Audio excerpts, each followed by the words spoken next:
कांग्रेस नेता दिग्विजय सिंह ने अयोध्या में राम मंदिर पहुंचकर रामलला के दर्शन किए। इस दौरान उन्होंने मीडिया से बात करते हुए कहा कि उन्होंने राम मंदिर के निर्माण का कभी विरोध नहीं किया, बल्कि उन्होंने तो मंदिर के निर्माण में दान दिया था। वहीं दिग्विजय सिंह की इस यात्रा पर बीजेपी ने हमला बोला है। देखिए, राम तो सबके हैं। राम सर्वव्यापी है और राम सर्वस्पर्शी है। लेकिन दिग्विजय सिंह जैसे राष्ट्रद्रोही बयान देने वाले, रामद्रोही अगर दरबार में जाते हैं राम जी के दर्शन करने के लिए, ये नौटंकी के अलावा कुछ भी नहीं है। इस पर ये चुनावी राजनीति है। अपने आप को हिंदू बताना दिग्विजय सिंह के लिए मुझे लगता है हिंदुओं का अपमान है। नहीं, ये तो जो प्रोपेगेंडा है।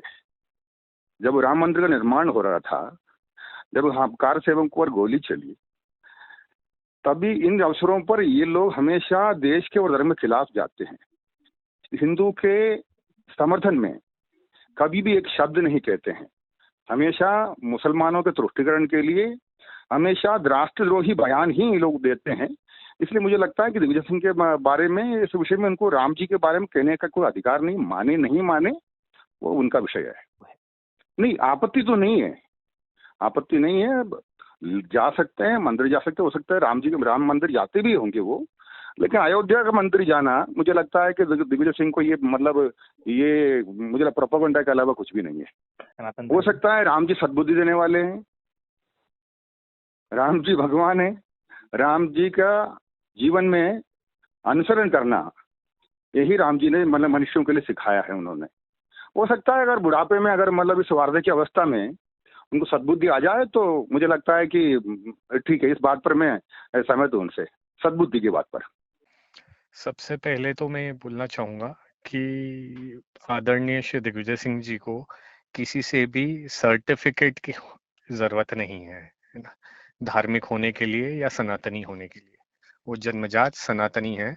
और भाजपाइयों को मैं एक ज्ञान देना चाहता हूँ, पहले उनके इतिहास का, उनके कुल का ज्ञान ले लें। परम आदरणीय दिग्विजय सिंह जी के पूर्वज जो हैं वो संत पीपाजी महाराज रह चुके हैं है ना। और संत पीपाजी महाराज जो हैं राम संप्रदाय की स्थापना जब करी थी रामानंदाचार्य जी ने, तो जो उनके जो शिष्य थे उनमें से एक हैं, है ना। तो सबसे पहले तो भाजपा को उनके कुल के बारे में और उनके परिवार के बारे में, उनके पूर्वजों के बारे में जानकारी ले लेना चाहिए।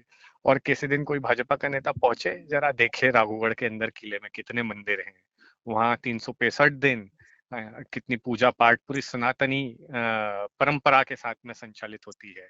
और कोई भाजपा का नेता कोई बताए ना, जो पैदल जिसने परिक्रमा करी हो नर्मदा जी की 192 दिन तक 3200-3300 किलोमीटर नर्मदा के किनारे पर, आषाढ़ी एकादशी पर विठोबा के दर्शन करने जाते हैं। ऐसे अनगिनत चीजें बता सकता हूं मैं। तो ये सनातन और धर्म जो है ये व्यक्ति की निजी आस्था का विषय होता है, जो हमेशा से दिग्विजय सिंह जी बोलते आए हैं। और उसके लिए हमें किसी के भी सर्टिफिकेट की जरूरत नहीं, और स्पेशली भारतीय जनता पार्टी और आरएसएस की तो बिल्कुल भी जरूरत नहीं है। जिनके मुखिया नरेंद्र मोदी, जिनके बारे में उनकी एक नेता बोलती थी हनुमान जी के अवतार हैं वो कंगना रनौत, जिसका नाम भी शायद सुनने में आ रहा है एप्स्टीन फाइल्स में है। ऐसे ही एक संबित पात्रा, वो भगवान जगन्नाथ के अवतार बताते थे और बोलते थे भगवान जगन्नाथ भी भक्त हैं। तो ये तो सनातन की हानि करने वाले लोगों में से हैं। वो श्रीमान चंपत राय, वो बोलते थे विष्णु भगवान का अवतार है। तो भगवान के समकक्ष एक मनुष्य को खड़े करने वाले, ये तो सनातन का नुकसान करने वाले लोग हैं। तो इनसे सर्टिफिकेट की जरूरत नहीं है हमें।